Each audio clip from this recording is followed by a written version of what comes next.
ಹೇಗೆ ಆತನು ಮಾತನಾಡ್ತಾ ಇದ್ದಾನೆ. But the Comforter, which is the Holy Ghost, whom the Father will send in my name, he shall teach you all things and bring all things to your remembrance whatsoever I have said unto you. ಆಮೇಲೆ hallelujah. ಯೋಹಾನನು ಬರೆದ ಸುವಾರ್ತೆ 14:26 ವಾಕ್ಯದಲ್ಲಿ ದೇವರ ಆತ್ಮನು ನಮ್ಮ ಸಂಗಡ ಈ ರೀತಿಯ ಮಾತನಾಡ್ತಾ ಇದ್ದಾನೆ. ಆದರೆ ಆ ಸಹಾಯಕನು, ಅಂದರೆ ನನ್ನ ಹೆಸರಿನಲ್ಲಿ ತಂದೆಯು ಕಳಿಸಿಕೊಡುವ ಪವಿತ್ರಾತ್ಮನೇ ನಿಮಗೆ ಎಲ್ಲವನ್ನು ಉಪದೇಶಿಸಿ ನಾನು ನಿಮಗೆ ಹೇಳಿದ್ದನ್ನೆಲ್ಲ ನಿಮ್ಮ ನೆನಪಿಗೆ ತರುವನು ಎಂದು ದೇವರಾತ್ಮನು ಸಭೆಗಳಿಗೆ ಹೇಳುವುದನ್ನು ಕಿವಿಯುಳ್ಳವನು ಕೇಳಲಿ ಎಂಬುದಾಗಿ ಅಂತ ತಕ್ಷಣದಲ್ಲಿ ಸಭೆ ಆದ ನಮ್ಮೆಲ್ಲರ ಸಂಗಡ ದೇವರಾತ್ಮನು ವಿಶೇಷವಾಗಿ ಆತನು ಮಾತನಾಡ್ತಾ ಇದ್ದಾನೆ. Amen hallelujah. ದೇವರಿಗೆ ಮಹಿಮೆ ಉಂಟಾಗಲಿ. ಆಮೇನ್ ಹಲ್ಲೆಲೂಯಾ. ಎಷ್ಟು ಜನ ಇವತ್ತು ದೇವರ ವಾಕ್ಯವನ್ನು ಕೇಳುವುದಕ್ಕಾಗಿ ಸಿದ್ಧರಾಗಿದ್ದೀರಾ? ಸಿದ್ಧಾದವ್ರು ಮಾತ್ರ ಒಂದು ದೊಡ್ಡದಾಗಿ ಆಮೇನ್ ನೋಡುವವರಾಗಿರೋಣ. ಆಮೇನ್ ಆಮೇನ್ ಹಲ್ಲೆಲೂಯಾ. ಹಾಗಾದ್ರೆ ದೇವರು ಆರಂಭದಲ್ಲಿ ತನ್ನ ನಾಯಕರುಗಳ ಮುಖಾಂತರವಾಗಿ ಆತನು ಮಾತನಾಡಿದನು. ಮೋಶೆ, ಯೋಶುವ, ಈಗ ಅನೇಕ ನಾಯಕರುಗಳ ಮುಖಾಂತರವಾಗಿ ದೇವರು ಮಾತನಾಡಿದ ನಂತರ ಕಾಲಘಟ್ಟದಲ್ಲಿ ದೇವರು ತನ್ನ ನ್ಯಾಯ ಸ್ಥಾಪಕರ ಮುಖಾಂತರವಾಗಿ ಆತನು ಮಾತನಾಡಿದನು. ಆಮೇಲೆ ಹಲ್ಲೆಲೂಯಾ.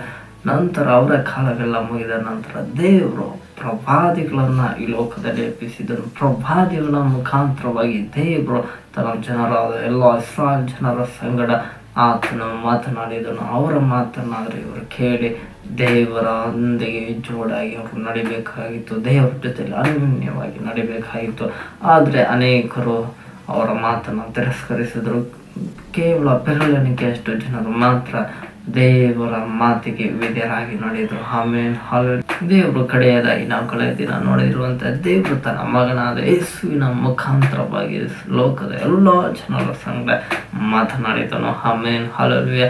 ಹಾಗಾದರೆ ಲೋಕದ ಜನರು ಯೇಸುವಿನ ಮಾತಿಗೆ ವಿಧೇಯರಾಗಬೇಕಾಯಿತು, ಆತನ ಮಾತಿಗೆ ಕಿವಿ ಕೊಡಬೇಕಾಯಿತು, ಆತನೊಂದಿಗೆ ಜೋಡಾಗಿ ನಡೆಯುವವರಾಗಿರ್ಬೇಕಾಯಿತು, ದೇವರ ಜೊತೆಗೆ ಅನ್ಯೋನ್ಯವಾಗಿ ಕೂಡ ಅವರು ನಡಿಬೇಕಾಯಿತು. ಆದರೆ ನಾವು ಕಳೆದ ದಿನದಲ್ಲಿ ದೇವರು ಒಂದು ಸಾಮ್ಯ ರೂಪದಲ್ಲಿ ಮಾತನಾಡಿರುವಂತೆ ಕಡೆಯದಾಗಿ ತನ್ನ ಮಗನಿಗಾದರೂ ಮರ್ಯಾದೆ ತೋರಿಸಿದಾರು ಎಂದು ದೇವರು ತನ್ನ ಮಗನನ್ನು ಕಳಿಸಿಕೊಟ್ಟಾಗ ಈ ಲೋಕದ ಜನರು ಇವನೇ ಧನಿಯ ಮಗನು, ಇವನೇ ಉತ್ತರಾಧಿಕಾರಿ, ಇವನನ್ನು ಕೂಡ ನಾವು ಸಾಯಿಸಿಬಿಟ್ರೆ ಸ್ವಾಸ್ಥ್ಯವು ನಮ್ಮದಾಗುತ್ತದೆ ಎಂಬುದಾಗಿ ತಿಳಿದು ಅವರು ಆತನನ್ನು ಕೂಡ ಸಾಯಿಸಿಬಿಟ್ರು. ಆಮೇಲೆ ಹಲ್ಲೆಲೂಯಾ. ದೇವರು ಇನ್ಯಾರನ್ನ ಕಳಿಸ್ಬೇಕು?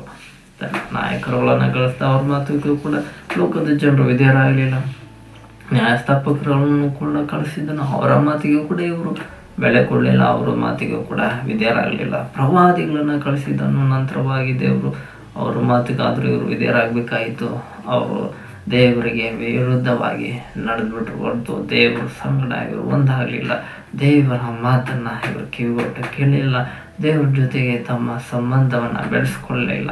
ಆಮೇಲೆ ಹೀಗೆ ದೇವರ ಮಾತನ್ನು ಅವರು ಕೂಡ ತಿರಸ್ಕರಿಸಿದ್ರು. ದೇವರು ಕಡೆಯದಾಗಿ ತನ್ನ ಮಗನನ್ನು ಕೂಡ ಕಳಿಸಿದನು, ಅವರಿಗಾದರೂ ಮರ್ಯಾದೆ ತೋರಿಸಾರು ಎಂದು ದೇವರು ತನ್ನ ಮಗನಾದ ಯೇಸುವನ್ನು ಕಳಿಸಿದ. ಆದರೆ ಈ ಲೋಕದ ಜನರು ಆತನನ್ನು ಹಿಡಿದು ಹೊಡೆದು ಬಡಿದು ಶಿಲುಬೆಗೆ ಹಾಕಿಸಿ ಆತನನ್ನು ಕೂಡ ನಾಶಪಡಿಸಿಬಿಟ್ರು. ಆಮೇಲೆ ಹಲ್ಲೆಲೂಯಾ. ಹೀಗೆ ದೇವರು ಎಲ್ಲರನ್ನೂ ಕೂಡ ಕಳಿಸಾಯ್ತಾಯಿತು. ಈಗ ದೇವ್ರ ಪ್ಲ್ಯಾನಲ್ಲಿ ಈಗ ಕಡೆಯದಾಗಿ ಇವತ್ತು ದೇವರ ಆತ್ಮನ ಹೇಳ್ತಾ ಇರೋದು, ನಮ್ಮ ಸಂಗಡ ಆತನ ಮಾತನಾಡ್ತಾ ಇರೋದು, ಈ ದಿನ ದೇವರು ತನ್ನ ಪರಿಶುದ್ಧ ಆತ್ಮನ ಮುಖಾಂತರವಾಗಿ ನಮ್ಮ ಸಂಗಡ ಆತನು ಮಾತನಾಡ್ತಾ ಇದ್ದಾನೆ. Amen hallelujah. He spoke to the Holy Spirit. Amen hallelujah. ಹಾಗಾದರೆ ದೇವರು ತನ್ನ ಪವಿತ್ರ ಆತ್ಮನ ಮುಖಾಂತರವಾಗಿ ಈ ಹಂತದ ಕ್ಷಣಗಳಲ್ಲಿ ಆತನು ಮಾತನಾಡ್ತಾ ಇದ್ದಾನೆ. ಆಮೇನ್.